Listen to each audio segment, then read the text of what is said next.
جن لوگوں نے ادب کیا ان کے مقدر جاگ اٹھے، ان لوگوں کو خداوند کریم نے دنیائی میں بخت لگائے۔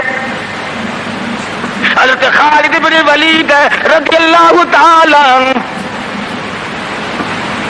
اطلاع دی گئی، خبر ملی کہ عیسائی سردار عیسائی بادشاہ 1.5 لاکھ کے قریب فوج لے کر مسلمانوں پہ حملہ کرنے کے لیے آیا ہے۔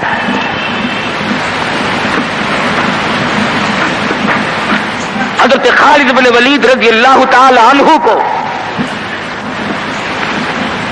50-60 آدمی دیے، جاؤ بادشاہ کی فوج کا اندازہ لگا کے آؤ، تخمینہ لگا کے آؤ، اسلحہ دیکھ کے آؤ، ان کی تعداد کا اندازہ لگاؤ وہ کتنے ہیں۔ حضرت خالد بن ولید رضی اللہ تعالی عنہ چند صحابہ کرام کو ساتھ لے کر کے پہنچے۔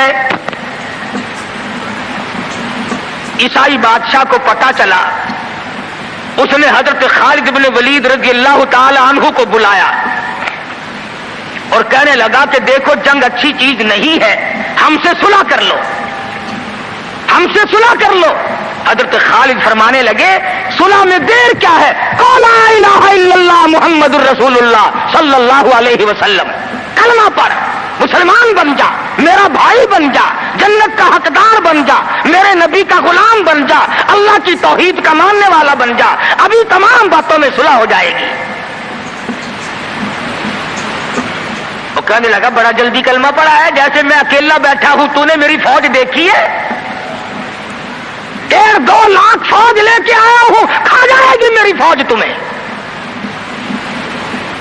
کلمے پڑھا رہا ہے۔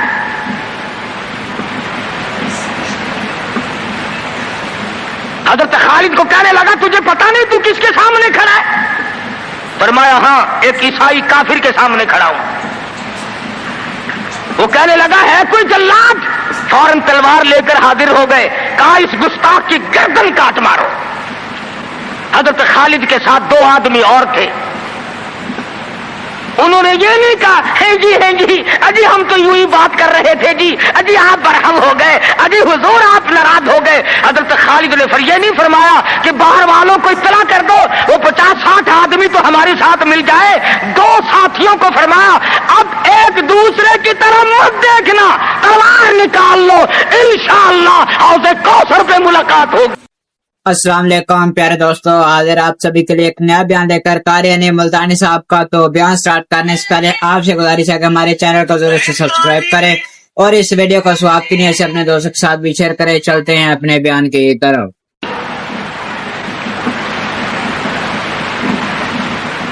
3 آدمی 1.5-2 لاکھ کے مقابلے میں ٹکرا گئے، یہ نہ سوچا کہ ہوگا کیا۔ حضرت خالد بن ولید رضی اللہ تعالیٰ عنہ اور 2 ساتھی اور تمام کافروں کی فوج میں گھر گئے، جنگ شروع ہو گئی۔ ابو عبیدہ بن جراح رضی اللہ تعالیٰ عنہ کے خام میں مدنی کریم صلی اللہ علیہ وسلم تشریف لائے۔ فرمایا ابو عبیدہ تو سویا ہوا ہے، میرا خالد گھیرے میں آ گیا۔ گھبرا کے اٹھے، شور مچایا، لوگوں جلدی کرو پہنچو، خالد گھیرے میں ہے۔ حضرت خالد کی بیوی ام تمیم سنتی ہے، کہنے لگی نہیں مجھے یقین نہیں آتا، میرا خالد گھیرے میں آنے والا نہیں، آ ہی نہیں سکتا۔ گھر میں کھڑی ہو کر چاروں طرف نظر مارتی ہے، دیکھتی کیا ہے؟ وہ ٹوپی جس میں امام الانبیاء محبوب کبریا حضرت محمد مصطفیٰ صلی اللہ تعالی علیہ وسلم کے منہ مبارک رکھے ہوئے تھے، وہ بھول آئے۔ ام تمیم کہتی ہے خالد تو ضرور گھیرے میں آ گیا، تیری ٹوپی یہاں رہ گئی۔